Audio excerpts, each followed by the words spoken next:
Hello everyone, मैं हूं जयेश राजगुर और स्वागत है आप सभी का इस नए इंटरेस्टिंग यूट्यूब वीडियो में। दोस्तों, हम पढ़ रहे हैं 12th स्टैंडर्ड का इंफॉर्मेशन टेक्नोलॉजी। जी हां दोस्तों, आर्ट्स, कॉमर्स और साइंस सभी स्टूडेंट्स के लिए information technology practical as well as theory दोनों के लिए बहुत ज़्यादा इंपॉर्टेंट सब्जेक्ट है और इसीलिए आज हम HTML और एडवांस्ड वेब डिज़ाइनिंग के माध्यम से इसे एक कंप्यूटर कोर्स की तरह सीखने की कोशिश कर रहे हैं। दोस्तों, अभी तक 6 वीडियोस में इंफॉर्मेशन टेक्नोलॉजी के एडवांस वेब डिज़ाइनिंग के बना चुका हूं। आज जो ये वीडियो है ये CSS से जुड़ा हुआ है और इस सीरीज का ये आखिरी वीडियो है। इसके बाद हम फिर से इकोनॉमिक्स या OCM के सिलेबस को आगे बढ़ाएंगे। दोस्तों, ये आखिरी वीडियो है, इसका मतलब ये नहीं कि IT के दूसरे वीडियोस यहाँ पर नहीं आएंगे। IT के बहुत सारे वीडियोस यहाँ पर आते रहेंगे। In fact we will try to put the full syllabus of information technology on YouTube. याद रखिए दोस्तों, आपका साथ ही हमारे लिए मोटिवेशन है। तो इस चैनल पर अगर आप नए हैं तो इसे सब्सक्राइब कीजिए और हमारे साथ इंटरेस्टिंग वीडियोस के लिए जुड़े रहिए। दोस्तों, इंफॉर्मेशन टेक्नोलॉजी का एडवांस वेब डिजाइनिंग ये काफ़ी बड़ा चैप्टर है। इसे एक साथ पूरा करना सही नहीं रहेगा। इसे थोड़ा थोड़ा करके पढ़ेंगे तो एग्जाम तक हम इसे डेफिनेटली याद रख पाएंगे, क्योंकि इसका वेटेज सभी चैप्टर्स से ज़्यादा रहने वाला है। हर साल की तरह बोर्ड एग्जाम में HTML यानी एडवांस वेब डिजाइनिंग का वेटेज जो होता है वो सबसे ज़्यादा होता है, फिर वो आर्ट्स में हो, कॉमर्स में हो या साइंस में। इसीलिए इस चैप्टर को हम सीरीज के द्वारा पढ़ेंगे। 7 वीडियोस की सीरीज हमेशा आती रहेगी और उन 7 वीडियोस की सीरीज के द्वारा आप अलग अलग कॉन्सेप्ट्स को क्लियर करते रहेंगे। आज के इस आखिरी वीडियो में हम पढ़ने वाले हैं इंटरनल CSS के बारे में। लेकिन before we start that, let us have a quick recap of what exactly the basic structure of HTML is. जी हाँ दोस्तों, अगर बेसिक स्ट्रक्चर की बात करें तो HTML हेड टाइटल, टाइटल लिखो, title close. HTML head title, title लिखो, टाइटल क्लोज। जैसे ही title close, head close, head close तो body start, body close, HTML close. दोस्तों, ये जो बेसिक स्ट्रक्चर ऑफ HTML है, ये प्रोग्राम बड़ा हो या छोटा, हर जगह पर आपको बहुत उपयोगी साबित होगा और मार्क्स लेने में, मार्क्स कमाने में बहुत हेल्प करेगा। इन बेसिक टैग्स का इस्तेमाल करके आप हर जगह पर कहीं ना कहीं कुछ अटेम्प्ट जरूर कर पाएंगे। दोस्तों, हमने पिछले वीडियो में CSS की शुरुआत की। CSS stands for cascading style sheet. Basically दोस्तों, ये स्टाइल मारने के लिए होता है, यानी वेब पेज और वेबसाइट का लुक फील थोड़ा सा अट्रैक्टिव बनाने के लिए CSS का इस्तेमाल HTML में किया जाता है। दोस्तों, CSS describes how HTML elements are to be displayed on the screen. याद रखिए, अलग अलग एलिमेंट्स हैं HTML के, फिर वो फॉर्म हो या कोई दूसरा टैग हो, बॉडी से रिलेटेड या कोई अलग एलिमेंट हो, एलिमेंट को अट्रैक्टिव बनाकर उसे पेश करने का काम CSS करता है। It can control the layout of multiple web pages all at once. CSS allows you to control the look and feel of several pages by changing a single source. तो दोस्तों, बहुत समझदारी की बात है, CSS ही HTML को एक dynamic रूप देने में मदद करता है। दोस्तों, CSS के बारे में हमने पिछली वीडियो में जो पढ़ा, अगर उसकी बात करें तो CSS का कुछ इस प्रकार का सिंटेक्स होता है। ये रूल सेट है जहां पर सिलेक्टर और डिक्लेरेशन ब्लॉक, जी हाँ दोस्तों, SD, सिलेक्टर और डिक्लेरेशन ब्लॉक। याद रखिए, सिलेक्टर यानी टैग जिसमें हम बदलाव करना चाहते हैं, जिसपे हम अट्रैक्शन या क्रिएटिव कुछ इनोवेटिव करना चाहते हैं, तो सिलेक्टर होता है हमारा टैग। और डिक्लेरेशन ब्लॉक में हम डिक्लेयर करते हैं, हम असाइन करते हैं कि हमें क्या बदलाव करने हैं। आप इस एग्जांपल के द्वारा भी समझ सकते हैं। H1 हमारा सिलेक्टर है, यानी हम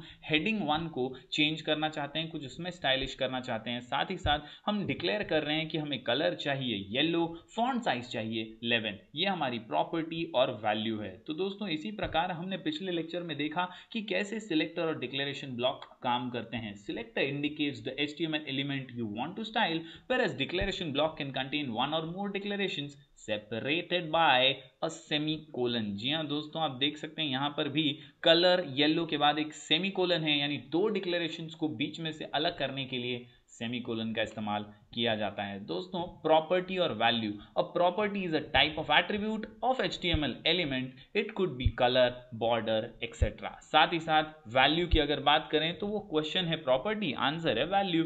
क्वेश्चन है कलर, तो आंसर है yellow. Values are assigned to CSS properties in the above example. Value is yellow, it is assigned to colour property. तो इस प्रकार दोस्तों, इन चीजों का इस्तेमाल करके CSS डाला जा सकता है। हमने पिछले वीडियो में देखे कि बॉस CSS के 3 टाइप्स हैं, इनलाइन CSS, इंटरनल CSS और एक्सटर्नल CSS। पिछले वीडियो में हमने इनलाइन CSS को देखा, एक ही लाइन में चेंजेस कर लेना, स्टार्ट टैग में ही एट्रीब्यूट की तरह स्टाइल का इस्तेमाल करना और आसानी से CSS के द्वारा अट्रैक्टिव उस लाइन को बना देना। दोस्तों याद रखिए, CSS बहुत अहम है और इसी का अगला हिस्सा आज हम पढ़ने वाले हैं, इंटरनल CSS। दोस्तों याद रखिए, इनलाइन CSS सिंगल लाइन का चेंज है, इंटरनल CSS पूरे पेज को चेंज करने में मदद करता है और याद रखिए ये हर एलिमेंट को इफेक्ट कर सकता है, यानी उसमें बदलाव लाने में सक्षम है। इंटरनल CSS वाइडली यूज्ड है, बहुत इंपॉर्टेंट है। दोस्तों अगर आपने हमारा इनलाइन CSS का वीडियो नहीं देखा है तो जरूर देखिए और फिर वापस आइए और इस इंटरनल CSS को देखिए। दोस्तों अगर हम इंटरनल CSS की डिटेल में बात करें तो this is used to apply CSS on a single document और अ पेज। एक पूरे पेज पर, एक सिंगल डॉक्यूमेंट पर अगर हम अप्लाई करना चाहते हैं तो हम इंटरनल CSS का इस्तेमाल करेंगे। It can affect all the elements of the page. It is written inside the style tag within the head section of HTML. दोस्तों कंफ्यूजन जरा भी नहीं रखना है, स्टाइल टैग और स्टाइल एट्रीब्यूट। दोस्तों पिछले वीडियो में हमने पढ़ा है इनलाइन CSS, जहां हमने स्टाइल एट्रीब्यूट का इस्तेमाल किया और यहां पर हम पढ़ रहे हैं स्टाइल टैग। दोस्तों दोनों में छोटा सा अंतर है, आप समझिए। इनलाइन CSS में हम एक सिलेक्टर यूज करते थे और उस सिलेक्टर के अंदर दोस्तों हम स्टाइल एट्रीब्यूट का एज अ फीचर इस्तेमाल करते थे और यहां पर हम एक टैग की तरह स्टाइल को यूज करने वाले हैं हेडर सेक्शन के अंदर। यानी हम पहले ही HTML को ये डिक्लेयर कर देंगे कि भाई आगे जाके बॉडी के अंदर है ना हेडिंग आने वाली है, उसका कलर ये होना चाहिए। तो जब बॉडी में आप हेडिंग लिखेंगे तो आपको अलग से वहां पर स्टाइल लिखने की जरूरत नहीं है, ऑटोमेटिकली वो हेडिंग जो है उस कलर में दिखाई देगी। चलिए कुछ और डिटेल में जान लेते हैं। दोस्तों ये है कुछ CSS की प्रॉपर्टीज। सबसे पहले अगर कलर की बात करें तो colour which changes the text colour, background to set background colour. इसके अलावा फॉन्ट वेट, फॉन्ट स्टाइल की अगर बात करें तो फॉन्ट वेट से कितना डार्क यानी कितना बोल्ड हमारा फॉन्ट यानी जो टेक्स्ट होता है वो दिखने वाला है, उसके बारे में है। फॉन्ट स्टाइल की अगर बात करें तो इटालाइज करने के लिए आपने सुना होगा बोल्ड, इटालिक, अंडरलाइन वर्ड में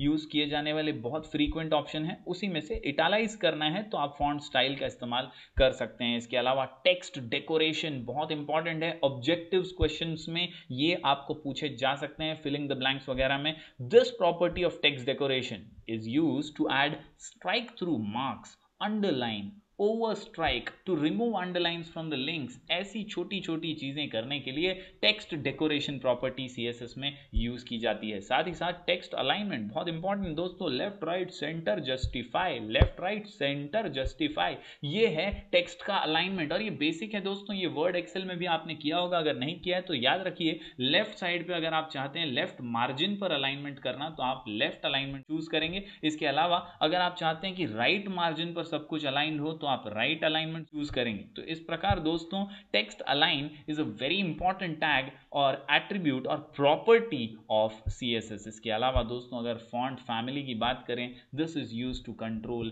द फॉन्ट्स, यानी आप कौन सा फॉन्ट, कौन से हैंडराइटिंग स्टाइल में आपका टेक्स्ट देखना चाहते हैं, फिर वो एरियल ब्लैक हो, एरियल नैरो हो, कैलिब्री हो या कॉपर ब्लैक, ऐसे बहुत सारे अलग अलग फॉन्ट्स हैं जो हम इस्तेमाल कर सकते हैं। दोस्तों ये कुछ और प्रॉपर्टीज हैं, काफी खास हैं, टेक्स्ट बुक में इनके बारे में डिटेल्स दी गई हैं, आप जरूर उन्हें पढ़िएगा। Font size, this property allows you to control the size of the font, कितना बड़ा दिखना चाहिए, साइज क्या होनी चाहिए फॉन्ट की। इसके अलावा लेटर स्पेसिंग, दो लेटर्स के बीच का स्पेस लेटर स्पेसिंग होता है, उसे भी अगर आप अरेंज करना चाहते हैं, चेकआउट करना चाहते हैं तो लेटर स्पेसिंग से आप उसमें बदलाव ला सकते हैं। सेल्फ पैडिंग, सेल्फ स्पेसिंग होता है, वैसे यहाँ पर this property of padding is used when you want to add padding, that is blank spaces around the content of an element। आप अगर खाली जगह कुछ स्पेस छोड़ना चाहते हैं बीच में एलिमेंट्स के तो आप पैडिंग का इस्तेमाल कर सकते हैं ताकि पेज बहुत ही अट्रैक्टिव लगे। इसके अलावा बॉर्डर बहुत इंपॉर्टेंट रोल प्ले करती है दोस्तों, बॉर्डर से एक लुक एंड फील बहुत अच्छा आता है। This property adds a border to a web page element. फिर बैकग्राउंड इमेज, पीछे एक फोटो लगी हुई है, कई बार आपने देखा होगा ग्रीन स्क्रीन वीडियोस में जैसे पीछे इमेज लगा देते हैं, उसी तरह बैकग्राउंड में वेब पेज के वेबसाइट के बैकग्राउंड में आपको एक इमेज चाहिए तो बैकग्राउंड इमेज का इस्तेमाल किया जा सकता है। इसके अलावा मार्जिन लेफ्ट करके एक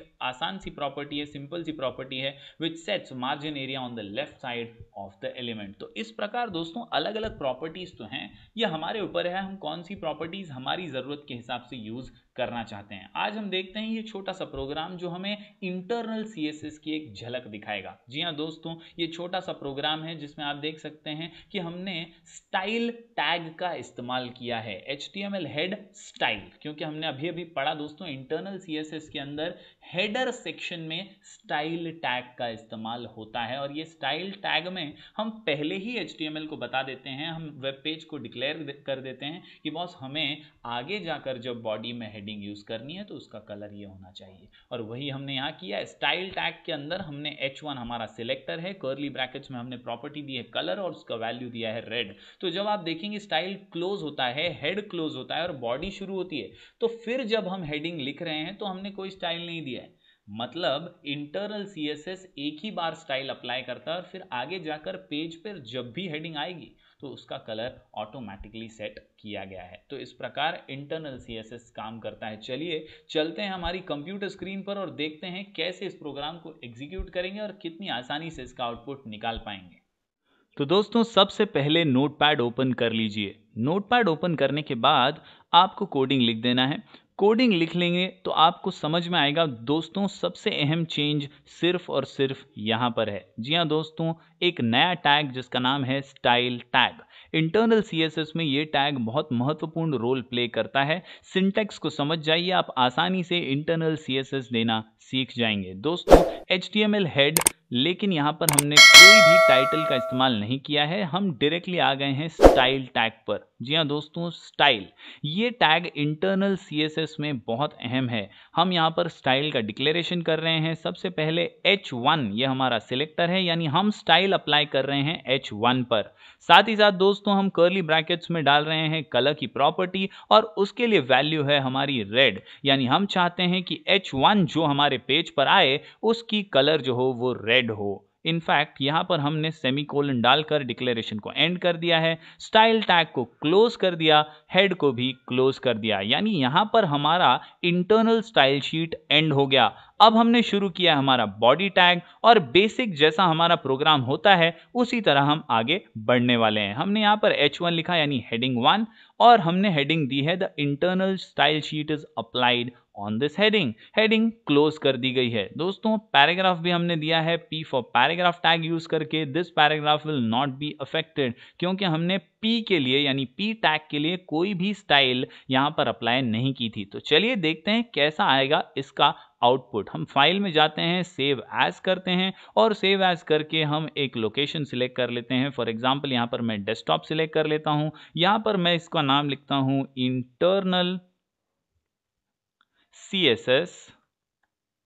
याद रखिए दोस्तों, नाम के अंत में आपको लिखना है .html। ये एक्सटेंशन लिखना कभी मत भूलिए। .html लिखने के बाद आप इसे सेव कर देंगे। सेव करने के बाद आपको वही जगह पर जाना है जहां पर आपने सेव किया है। मैं डेस्कटॉप पे चला जाता हूं, यहां पर मुझे मेरी फाइल नजर आ रही है इंटरनल CSS। इस पर डबल क्लिक कीजिए, आपके सामने आउटपुट आ जाएगा। तो दोस्तों आप देख सकते हैं किस प्रकार से जो हमारी हेडिंग 1 है उस पर स्टाइल शीट जो है वो अप्लाई हो चुकी है। वो रेड कलर में हमें दिख रहा है जैसा कि हमने स्टाइल में अप्लाई कर दिया था। दोस्तों आप जैसे चेंजेस चाहते हैं वैसे चेंजेस यहाँ पर ला सकते हैं। जो भी कलर आप यहाँ पर देंगे वो कलर वहाँ पर शो कर देगा। तो दोस्तों इसका मतलब बहुत सिंपल है कि इंटरनल स्टाइल शीट के लिए आपको यूज करना है स्टाइल टैग। ये स्टाइल टैग अगर आप हेडर सेक्शन में प्रॉपरली डाल देते हैं और सिंटैक्स का ख्याल रखते हैं तो आसानी से इंटरनल स्टाइल शीट यानी इंटरनल CSS आप अप्लाई कर पाएंगे और आउटपुट भी आपको आसानी से मिल जाएगा। तो दोस्तों ये था हमारा पहली HTML सीरीज का आखिरी वीडियो। अगले सीरीज में हम फिर एक बार आपके सामने आएंगे CSS के कुछ और नए वीडियोस के साथ ऑडियो आपके वेब पेज में कैसे डाला जाता है वो जानेंगे, वीडियोस को कैसे HTML में यूज किया जा सकता है वो जानेंगे। बने रहिए हमारे साथ। अगर चैनल पर नए हैं तो सब्सक्राइब करना मत भूलिए, और अगर वीडियो यहां तक देखा है तो लाइक तो बनता है दोस्तों। बने रहिए हमारे साथ, do like, share and subscribe.